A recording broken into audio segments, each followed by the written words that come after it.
নমস্কার, শান্ত টিভির পর্দায় আপনাদের সকলকে স্বাগত। সাথে আছে আমি দীপান্বিতা। চোখ রাখবো বিস্তারিত সংবাদে। 7 এপ্রিল বিশ্ব স্বাস্থ্য দিবস।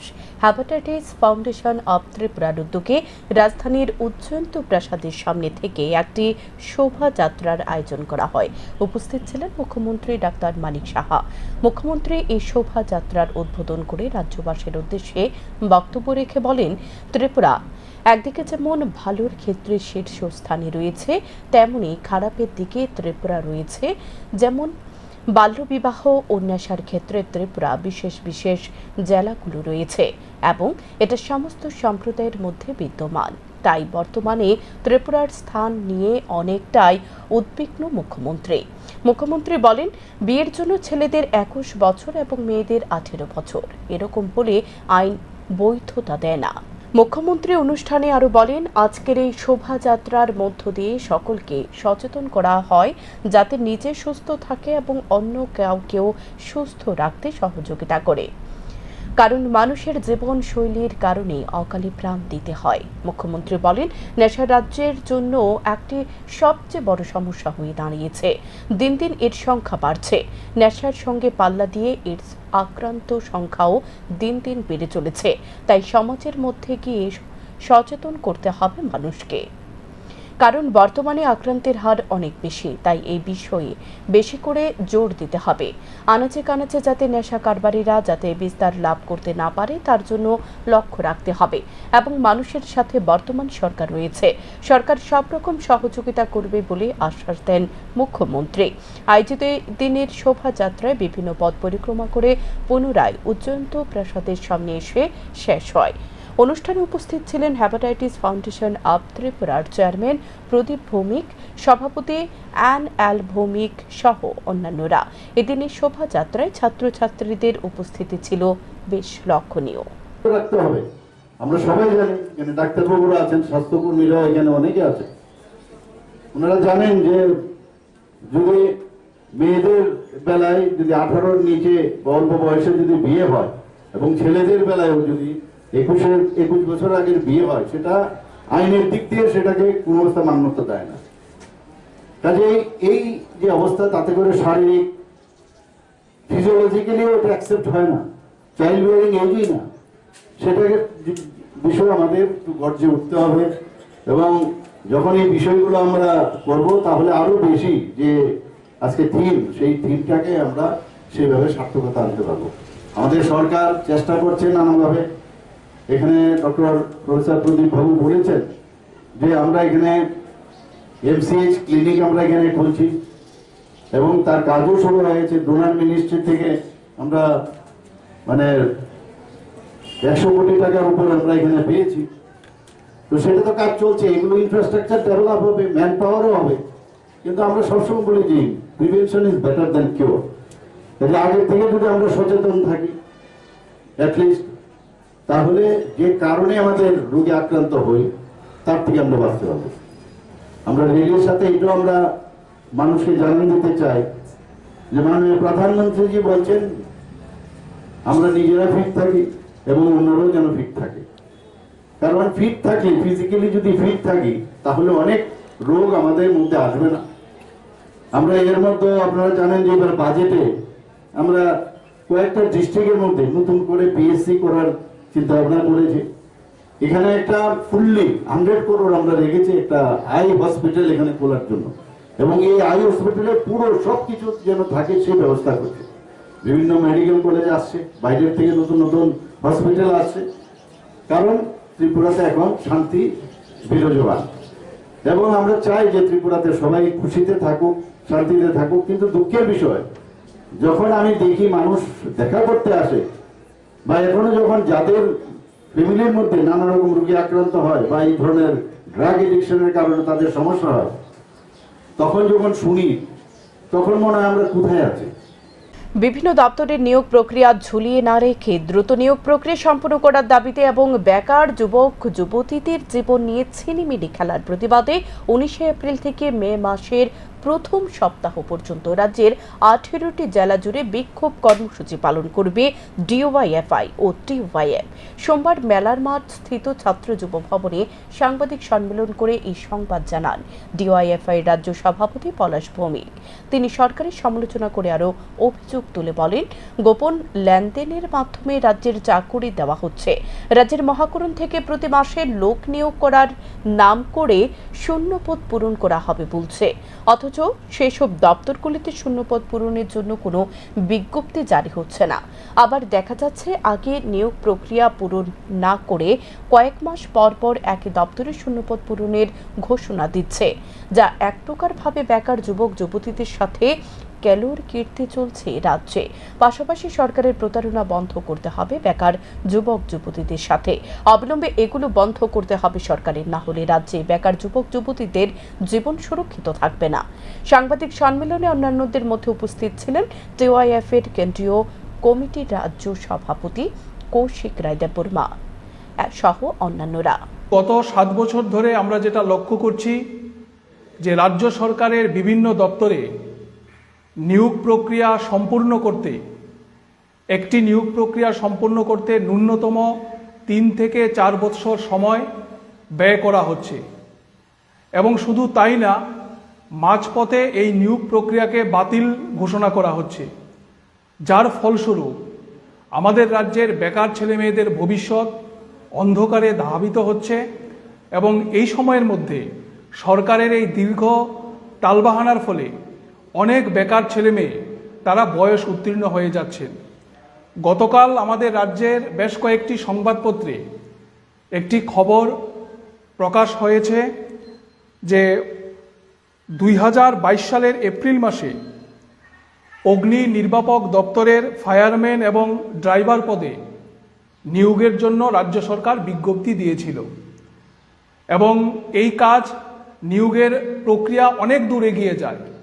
কিন্তু আমরা দেখলাম যে হঠাৎ করে রাজ্য সরকার এবং অগ্নি নির্বাপক দপ্তর তারা গত পরশুদিন বিজ্ঞপ্তি জারি করে এই নিয়োগ প্রক্রিয়াকে সম্পূর্ণভাবে বাতিল বলে ঘোষণা করে দেয়। এবং যে ঘটনা এর মধ্যে সামনে আসছে যে এই নিয়োগ প্রক্রিয়া বাতিলের পেছনে নানান ধরনের অসঙ্গতি, নানান ধরনের দুর্নীতির গন্ধ পাওয়া যাচ্ছে। এবং শুধুমাত্র এই অগ্নি নির্বাপক দপ্তরের মধ্যেই না, গত 7 বছর ধরে যে সমস্ত দপ্তরগুলিতে চাকরি হয়েছে অনেকগুলো ক্ষেত্রে আমরা দেখলাম চাকরি হওয়ার পর নানান ধরনের অসঙ্গতি, দুর্নীতির ঘটনা, এগুলো যারা চাকরি প্রত্যাশী তারা প্রকাশ্যে মিডিয়ার সামনে বলতে শুরু করেছেন। বিশেষ করে টিএসআর এর নিয়োগ প্রক্রিয়ার পর প্রকাশ্যে আমরা দেখলাম যে অর্থের বিনিময়ে চাকরি দেওয়া এই জাতীয় অভিযোগ তখন সামনে এসেছিল। 1980 সালের 6 এপ্রিল ভারতীয় জনতা পার্টির প্রতিষ্ঠা হয়েছিল। দলের সর্বভারতীয় নেতৃত্ব আহ্বান জানিয়েছেন দলের কার্যকর্তারা যাতে প্রতিষ্ঠা দিবস উপলক্ষে জনসম্পর্ক অভিযান সংগঠিত করে। সোমবার প্রদেশ বিজেপি সভাপতি রাজীব ভট্টাচার্যের দ্বারা জনসম্পর্ক অভিযান সূচনা করা হয়। প্রদেশ বিজেপির সভাপতি রাজীব ভট্টাচার্য নিজে রাজধানীর প্রতাপগড় ঋষি কলোনি এলাকায় গিয়ে এই জনসম্পর্ক অভিযানের সূচনা করেন। প্রদেশ বিজেপির সভাপতি রাজীব ভট্টাচার্য বলেন, কেন্দ্রীয় নেতৃত্বের আহ্বানে রাজ্যের জনসম্পর্ক অভিযান শুরু করা হয়েছে এবং নির্দেশ দেওয়া হয়েছে মানুষের কাছে সঠিকভাবে সুযোগ সুবিধা পৌঁছাচ্ছে কিনা সে বিষয়ে খোঁজ খবর নেওয়ার জন্য। বিশেষ করে সমাজের অন্তিম ব্যক্তি পর্যন্ত সরকারের জনকল্যাণমুখী কাজ পৌঁছাচ্ছে কিনা সে বিষয়ে খতিয়ে দেখতে আহ্বান করা হয়েছে। প্রদেশ সভাপতি আরও বলেন, সদ্য সমাপ্ত বিধানসভা অধিবেশনে মহিলা এবং যুবদের উপর বিশেষ গুরুত্ব দিয়েছে সরকার। বাজেট পেশ করেছে।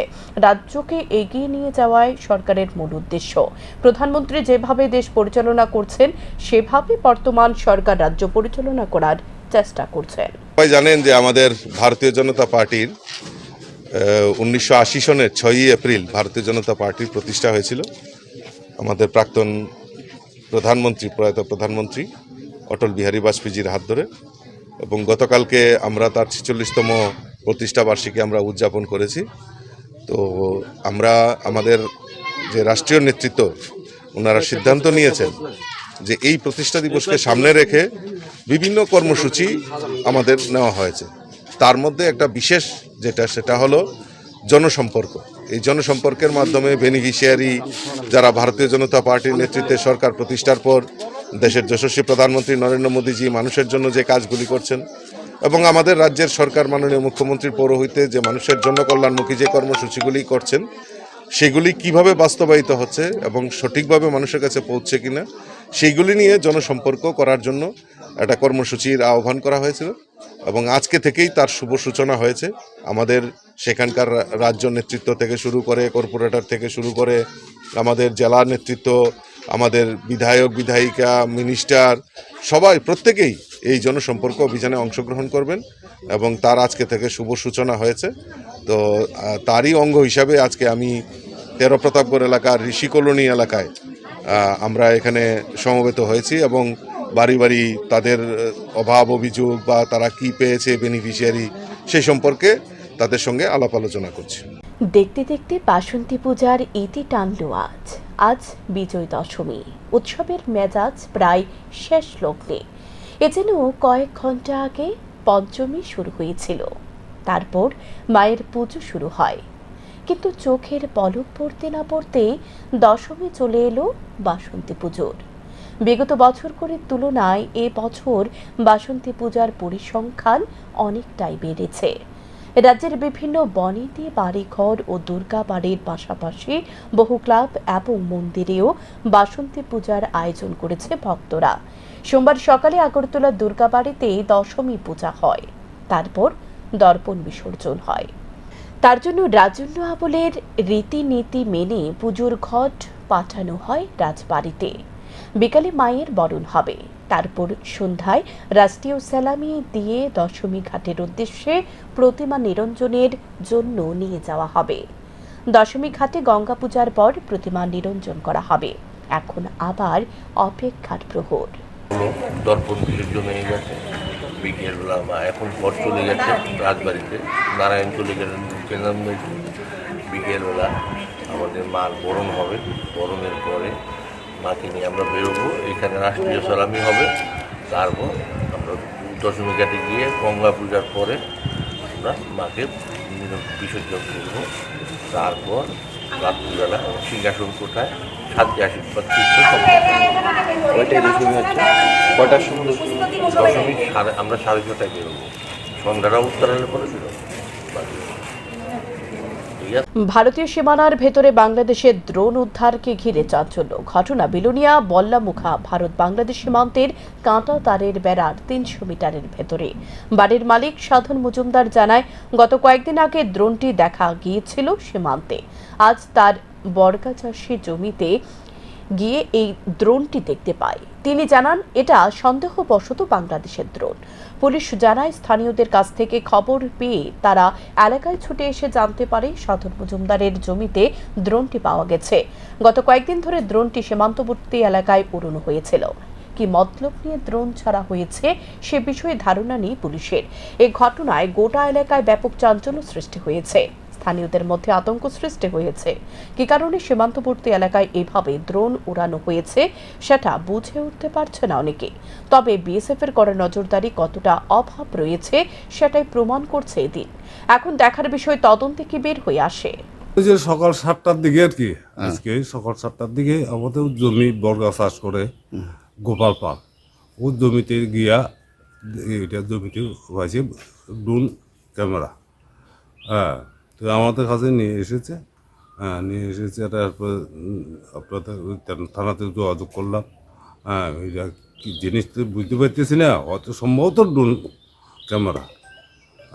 কিন্তু 7-8 দিন আগে এই ক্যামেরাটা এই দিক দিয়ে সকালবেলা আসে, কোন জায়গায় পড়ছে টড়ছে এটা জানি না, হয়তো এই ডে হইতে পারে এমন আর কি। কোনখানের মনে হইতেছে আপনার আপনার এখান থেকে বাংলাদেশ সীমানা কতটুকু? বেশি না, কত 1-1.5 ফলক। আচ্ছা, কি মনে হইতেছে এটা বাংলাদেশের মনে হইতেছে, কারণ এটা এদিকে তো এমনি তার খেলা জিনিসটা যে এটা কেউ উড়াইতেছে তাও না, মানে মেনলি বাংলাদেশের মনে হইতেছে এটা বাংলাদেশের। সকালে 8টার দিকে একটা খবর গেছে যে বল্লামুখা সাধন মজুমদার এক্স পুলিশের হাবিলদার তাদের বাড়ির কাছাকাছি জমিতে একটা ড্রোন ক্যামেরা পাওয়া গেছে। তারপরে খবর পাই আমরা আইছি, আইয়া আমরা ওই ড্রোন ক্যামেরাটা পাইছি। এটা কি তাদের বক্তব্য তো মানে অনেক দিন ধরে এদিকে আকাশে বাংলাদেশের সীমানা, এখানে বাংলাদেশ সীমানাতে উঠতেছে, তো তাদের বক্তব্য বলে যে হয়তো বা বাংলাদেশের হইতে পারে। আপনাদের মানে দেখার পরে কি মনে হয়েছে যে এটা বিষয়? এটা এখানে আওয়ার পরে আমরাও জানতে পারছি যে এটা কয়েকদিন ধরে এদিকে ঘুরতে আছে, কিন্তু এর আগে আমরা নলেজে আইছে না। তো এটা সন্দেহজনক যে এটা হয়তো বাংলাদেশে হইতে পারে। রবিবার রাতে জুয়ার বিরোধী অভিযানে নেমে 6 জুয়ারিকে আটক করল সাবরুম থানার পুলিশ। সাবরুম থানার এক পুলিশ অফিসার জানায়, গোপন সংবাদের ভিত্তিতে রবিবার রাতে সাবরুম থানার পুলিশ কল্যাণনগর এলাকায় জুয়া বিরোধী অভিযান চালায়। এই অভিযানে জুয়া খেলার সামগ্রী সহ 6 জনকে গ্রেপ্তার করা হয়। পাশাপাশি ধৃতদের কাছ থেকে উদ্ধার করা হয় নগদ 12,480 টাকা। ধৃতদের বিরুদ্ধে সুনির্দিষ্ট ধারায় মামলা রুজু করার হয়েছে সাবরুম থানায়। সোমবার ধৃতদের আদালতে সোপর্দ করে পুলিশ। গতকালকে রাতে আনুমানিক 9:30-10টার দিকে আমরা গোপন সংবাদের ভিত্তিতে কল্যাণনগর এরিয়াতে একটা অ্যান্টি গ্যামলিং রেড করি।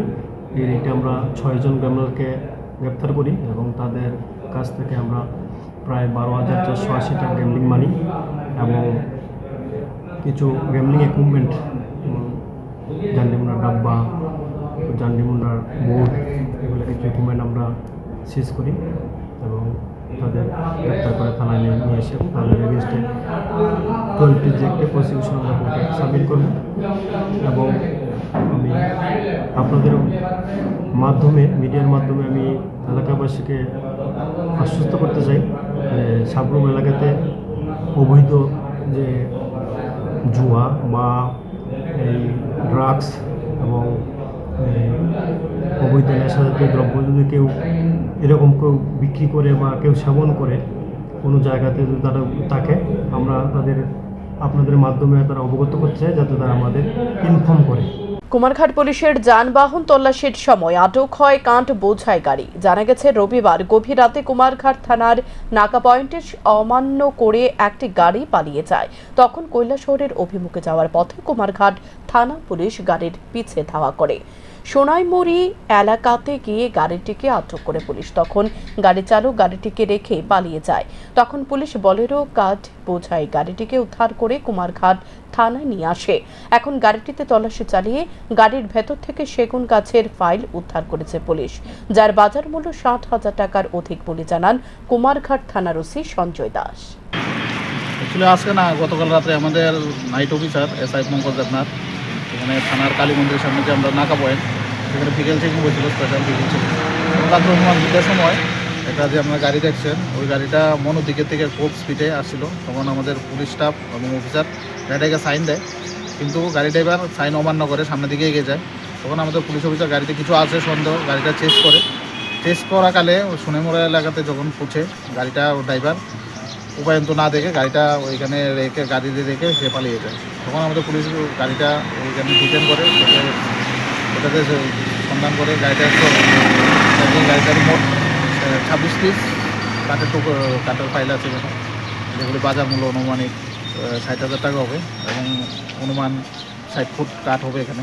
তো আমরা আজকে ফরেস্টার যে অফিসার আছে তাদেরকে ডেকে এগুলি গাড়ি এবং এটা হ্যান্ড ওভার করে দিই। কি গাড়ি ছিল? এটা যোদ্ধা গাড়ি, টাটা কোম্পানি। সাত সকালে বিদ্যুৎপৃষ্ট হয়ে মৃত্যু 50 ঊর্ধ্ব এক জুম চাষের। ঘটনা তেলিয়ামুড়া থানাধীন বড়মুড়া পাহাড়ের চিন্দ্রাইপাড়া এলাকায়।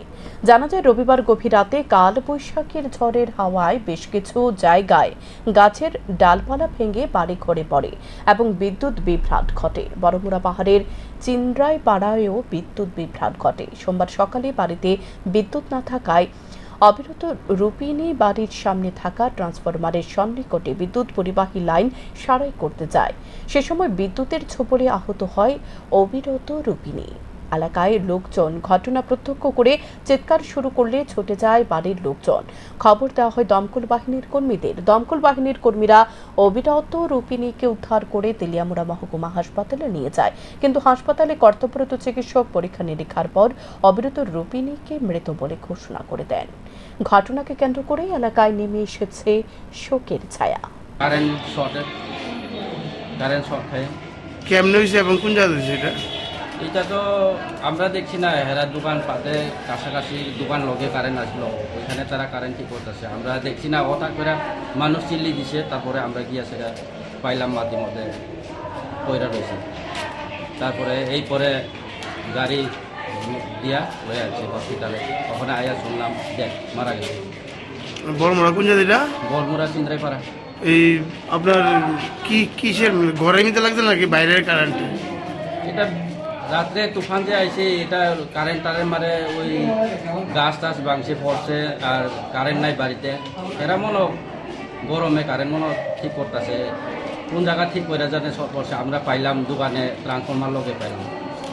গভীর রাতে ভয়াবহ অগ্নিকাণ্ডে পুড়ে ছাই হয়ে গেল সোনামুড়া বাজারের 5টি দোকান। জানা যায় অন্যান্য দিনের ন্যায় সোনামুড়া বাজারের ব্যবসায়ীরা দোকান বন্ধ করে বাড়িতে চলে যান। গভীর রাতে স্থানীয়রা দেখতে পান সোনামুড়া বাজারে একটি কাপড়ের দোকানে আগুন জ্বলছে। মুহূর্তের মধ্যে আগুনের লেলিহান শিখা ভয়াবহ রূপ ধারণ করে। খবর দেওয়া হয় দমকল বাহিনীর কর্মীদের। এক এক করে সোনামুড়া ও মেলাঘর থেকে ছুটে যায় দমকলের মোট 3টি ইঞ্জিন। দমকলের 3টি ইঞ্জিনে প্রায় 2 ঘন্টার প্রচেষ্টার পর আগুন নিয়ন্ত্রণে আসে। ততক্ষণে সোনামুড়া বাজারের একটি কাপড়ের দোকান, 3টি স্টেশনারি দোকান ও একটি সেলুনে আগুন পুড়ে ছাই হয়ে যায়। রাতে ক্ষতিগ্রস্ত দোকানের মালিকরা ঘটনাস্থলে ছুটে যান। তারা রীতিমতো কান্নায় ভেঙে পড়েন। সোনামুড়া বাজারের এক ব্যবসায়ী জানায়, এদিনের অগ্নিকাণ্ডে আনুমানিক 20 থেকে 40 লক্ষাধিক টাকার ক্ষয়ক্ষতি হয়েছে। প্রাথমিকভাবে ধারণা করা হচ্ছে বিদ্যুতের শর্ট সার্কিট থেকে আগুন লেগেছে। যে 12:30টার সময় ফোন করছে, তারা ফোন করছে, জোরদার ছেলে ফোন করছে। তারপরে এই আইয়া কিছু রক্ষা করতে পারছেন? কেমনে রক্ষা করবো, কাছে যাওন জানা আগে তো এটা তো আমার এটাতে লাগিয়ে গেছে, এটার থেকে লাগিয়ে আমার এটাতে লাগিয়ে গেছে, এরপরে এটাতে লাগিয়ে গেছে।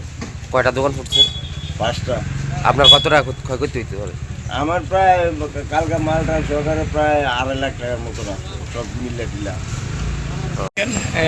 রাত্রেবেলা, ঠিক আছে, কালকে রাত্রেবেলা আনুমানিক 11:30 পর দিয়ে আমাদের বাজারে যে নাইট গার্ড রয়েছে, নাইট গার্ডে যারা থাকে বাজার যারা পাড়া দেয়, তারাই প্রথম দেখছে যে আগুন। তারা যদি না দেখতো তাহলে হয়তো আরও বেশি যাওয়ার সম্ভাবনা ছিল, দোকান বন্ধ ছিল। তো জানি না কই থেকে, আমরা তো একটা ইলেকট্রিকও চেক করলাম, যে ইলেকট্রিকও হয়নি, কই থেকে হচ্ছে সেটা আমরা বুঝতে পারিনি। তারপরে এটা দুঃখজনক যেটা হয়েছে, ব্যবসায়ীরা অনেক মাল ছিল, অনেক ক্ষতিগ্রস্ত হয়েছে তারা। রবিবার রাতে 4 জনকে মারধর করল কিছু সমাজদ্রোহী। ওএনজিসি কর্মরত 4 জন কর্মী সুমন দে, সোমনাথ কুম্ভকার, কীর্তি দীপ্ত পাল ও রাহুল দাস উদয়পুর পুলিশ লাইন দিয়ে একটি গাড়ি নিয়ে যাওয়ার সময় উদয়পুর ধ্বজনগর স্থিত পুলিশ লাইন যাওয়ার মাত্র গাড়িটি আটক করে কিছু সমাজদ্রোহী তারপর তাদেরকে মারধর করে। গাড়িটি ভাঙচুর চালায়। পরবর্তী সময় সোমবার সকালে আহতরা রাধা কিশোরপুর থানায় লিখিত অভিযোগ দায়ের করে। এর মধ্যে আহত সুমন দে বলেন, যারা তাদের মারধর করেছে তাদের মধ্যে একজনকে শনাক্ত করতে পেরেছে। তার নাম সাগর থাপ্পা, বাড়ি গোকুলপুর আর অ্যাপটিলায়। পুলিশ মামলা হাতে নিয়ে তদন্ত শুরু করেছে। এখন দেখার বিষয় পুলিশ অভিযুক্তদের জালে তুলতে পারে কিনা। অফিসের কাজে আমরা তেলিয়ামুড়া যেতেছিলাম রাত্রেবেলা 2:30টার সময়। আমরা একটা আর্জেন্ট কাজ করছিল, আমরা ওই কাজে আমরা যেতেছিলাম। আমাদের সকালবেলা মানে একটা জিনিসের দরকার ছিল, ওইটা আমরা তেলিয়ামুড়া থেকে আনবো। তো যাওয়ার সময় আমরা বেরিয়েছিলাম প্রায় 2টার দিকে। 2:30টার সময় আমরা পুলিশ লাইনে যখন যাচ্ছিলাম, একটা গাড়ি আমাদেরকে আটকে আমাদের গাড়ির কাছে বাড়ি দেয়, সামনে গ্লাসে বাড়ি দেয়। বাড়ি দেওয়ার পর আমরা বেরিয়েছি। বেরোনোর পর আমাকেও মেরেছে, আমার এইখানে বাস দিয়ে মেরেছে, তারপর পিঠে মেরেছে। আমার যে অফিসে যে যারা ছিল ওদেরকেও সবাইকে মেরেছে। তারপর আমার গাড়িটাকে পুরো, গাড়ির পেছনের গ্লাস, সামনের গ্লাস পুরো ভেঙে দিয়েছে। আর গাড়ির গুড়িতেও অনেক বাড়ি দিয়েছে। আর ওখান থেকে একটা ফোন আমাদের গাড়ি থেকে, যখন আমাদেরকে মারছিল আমরা ওখান থেকে আমি সরে গিয়েছিলাম। আমার মাথায় যখন বাড়ি দেয় আমি তখন ওখান থেকে সরে গিয়েছিলাম। আমার মানি ব্যাগটা গাড়িতে ছিল, মানি ব্যাগের টাকাও ছিল, আর একটা আমার অফিস স্টাফেরই একজনের একটা ফোন ওই গাড়িতে ছিল। ওরা ওই ফোনটা আর মানি পার্সটা নিয়ে দেয়। নিরীহ গাড়ি চালককে বিনা কারণে মারধরের অভিযোগ টিএসআর জওয়ানের বিরুদ্ধে। আক্রান্ত গাড়ি চালক সংগ্রাম দাস জানায়, রবিবার রাতে তিনি বিশালপুর রাস্তার মাথা থেকে ধনছড়ের উদ্দেশ্যে যাচ্ছিলেন। লেম্বুতলী এলাকায় পৌঁছানোর পর ওনার গাড়ির স্টার্ট আচমকা বন্ধ হয়ে যায়। তখন ওনার গাড়ির পেছনে আরক্ষা কর্মীর একটি বাস গাড়ি ছিল। সংগ্রাম দাসের গাড়ির স্টার্ট বন্ধ হয়ে যাওয়ার পর আরক্ষা কর্মীর বাস গাড়িতে থাকা টিএসআর জওয়ানরা গালিগালাজ শুরু করে বলে অভিযোগ। সংগ্রাম দাস তার গাড়িটিকে রাস্তার পাশে নেওয়ার পর টিএসআর জওয়ানদের নিকট জানতে চায় কেন তাকে গালিগালাজ করা হচ্ছে। গাড়ির স্টার্ট বন্ধ হয়ে গেছে, তাতে তার কি দোষ? সংগ্রাম দাস এই কথা বলার পর টিএসআর জওয়ানরা গাড়ি থেকে নেমে তাকে মারধর করেছে বলে অভিযোগ। আক্রান্ত গাড়ি চালক সংগ্রাম দাস পরবর্তী সময় মধুপুর থানায় মামলা দায়ের করেন এবং ন্যায় বিচারের দাবি জানান। রাস্তা মাদার থেকে দঞ্চির উদ্দেশ্যে যাইতেছিলাম, আমার গাড়িটা লেম্বুতুলি যে সমকা আইছে, গাড়িটা ওই সমকা ওই জায়গা অফ হয়ে গেছে গা। তো মাঝ রাস্তাতে অফ হওয়ার কারণে ওই আমার পিছনে একটা বাস গাড়ি আসিল, টিএসআর এর বাস গাড়ি। তো টিএসআর এর গাড়ি বাস গাড়িটা যখন আসিল, তারা পিছনে আমার পিছনে আসিল। তো মজ রাস্তাতে অফ হয়ে যানো, তারা আমার গালিগালাজ করতেছে। তো আমি গাড়িটা সাইড করানোর পরে তারা যে গেলাম, স্যার আমরা বহাবুদ্ধ করলেন কেলিগার নাইমা সেটা আমরা গাড়ির ভিতরে বাইরে আনবো বসে মুখের ভিতরে বাড়ি মারছে। আমার কি এন মানে রাস্তাত কি গাড়িটা অফ হন, আমার কি অপরাধ হয়েছে এটা, নাকি তারা কি আমরা কি মনে করে রাস্তা যারে ভাই তারা মেরা দিব? তারা কি সবসময় এইসব কিতা করবো? সবসময় হয়রানি করে আমরা কি গেলি মারছে তোমার মারছে? আমারে মারছে, আমার মুখে মারছে এই জায়গা। আর ওই জায়গা কইছে কি তোর বাপের দিনের রাস্তা নেই, এটা কি ওই স্টাফের কি বাপের দিনের রাস্তা? এটা তো কেউ না, এটা হচ্ছে গভর্নমেন্টের রাস্তা। রাস্তা কি গাড়ি অফ হইতে পারে না? আমরা কত তারা যেমন যদি ট্যাক্স দিতে হয় আমরাও দিতেছি ট্যাক্স, সবকিছু আমরা চলতেছি। আমরা গাড়িটা যদি রাস্তা অফ হইতে পারে, মেশিনারি জিনিস অফ হইতে পারে, এলিয়ে কি তারা আমরা মারবো? এখন তুমি কি করবা? এখন আমি গাড়ির, আমি তো কেউ স্টাফ কেউ দেখছি না, এখন আমি গাড়িটা দেখছি, গাড়ির নামে স্টাফও দেখি না, আমি গাড়ির নামে এফআইআর করব। এটা কি টিএসআর ছিল না পুলিশ ছিল? টিএসআর ছিল, পুলিশও ছিল এর মধ্যে। জেল পুলিশের আইজির নিকট ডেপুটেশন প্রদান করে জেল পুলিশের ওয়ার্ডেন পদের চাকরি প্রত্যাশীরা। একই দাবিতে এই চাকরি প্রত্যাশীরা একাধিকবার জেল পুলিশের আইজির নিকট ডেপুটেশন প্রদান করেছে। চাকরি প্রত্যাশীরা জানায় 2022 সালে ডিসেম্বর মাসে জেল পুলিশের ওয়ার্ডেনের 249টি শূন্য পদে লোক নিয়োগের জন্য শারীরিক মাপ নেওয়া হয়। তারপর এই নিয়োগ প্রক্রিয়া থমকে রয়েছে। তারা একাধিকবার জেল পুলিশের আইজির নিকট ডেপুটেশন প্রদান করেছে শারীরিক মাপের তালিকা প্রকাশ করে লিখিত পরীক্ষা নিয়ে অবিলম্বে নিয়োগ প্রক্রিয়া সম্পন্ন করার জন্য। তাতেও কাজের কাজ কিছুই হচ্ছে না। তাই এদিন ফের তারা জেল পুলিশের আইজির নিকট ডেপুটেশন প্রদান করেছে। আমরা ত্রিপুরা জেল ওয়ার্ডের ক্যান্ডিডেট 249 পোস্ট। আমরা আজকে ডেপুটেশন দিতাম, গত 1 বছর ধরে আমরা ডেপুটেশন দিতেছি, বাট আমরা অন্য কোনো ফিজিক্যাল লিস্ট প্লাস আমরা এক্সামের কোনো ডেট কিছু দিছে না। আমরা বারবার খালি অ্যাক্টিভ করতেছে যে আমরা এক্সাম কালকা পরশুকালে দিব, তো অন্য কোনো আপডেটে কোনো কিছু আইতেছে না। তারপরে দিয়ে সেটা ওখানে আবার আইসি ডেপুটেশন দিতাম, দেখি স্যারে কি থাকো, স্যারে তো স্যারের নাম্বারও দিচ্ছে স্যারের লোক কথা কোনের লেগে, বাট স্যারের যে ফোন করি স্যারের রাগ হয়ে থাকা, তার লেগে ডেপুটেশন দিয়ে সেটা আমার লাগে, নাহলে কোনো অপশন নেই। আপনাদের দাবিটা কি? দাবি আমরা একটু ঢুকে আমরা ফিজিক্যাল লিস্টটা প্লাস আমরা এক্সাম ডেটটা যাতে তাড়াতাড়ি যাতে দেওয়া 7 দিনের ভিতরে যাতে আমরা যাতে এক্সাম ডেট যাতে দেওয়া, কারণ ফায়ার ব্রিগেডে দিয়ে ক্যান্সেল হয়ে থাকে। আমরা এটা কি দেবো? আমরা 2 বছর সময় এক্সাম হইতেছে না, তাহলে আমরা কই যাবো? ওখানে আমরা বেকাররা কই যাবো? ইয়ান অনেকের আছে বয়স শেষ হয়ে থাকে, আমারও বয়স শেষ হয়ে যাবো 5-6 মাস, তো এরপর আমি আর যেতাম না, তখন আমরা কই যাবো? ইন্টারভিউটা কত সালে দিয়েছিলেন? 2022 ডিসেম্বরের 10 তারিখ। কতজন? টোটাল এমনি কি রেডি 12,000 এমন হইব, ফিজিক্যাল ক্লাস হইব, বাট এমনি পোস্ট হইছে 249 পোস্ট। এখন পর্যন্ত কতবার আসলেন ডেপুটেশন দিতে? আমরা টোটাল প্রায় 22-23 বার এসেছি 1 বছরে। এখনকার মতো সংবাদ এ পর্যন্তই। চোখ রাখুন শান্তন টিভির পর্দায়। নমস্কার।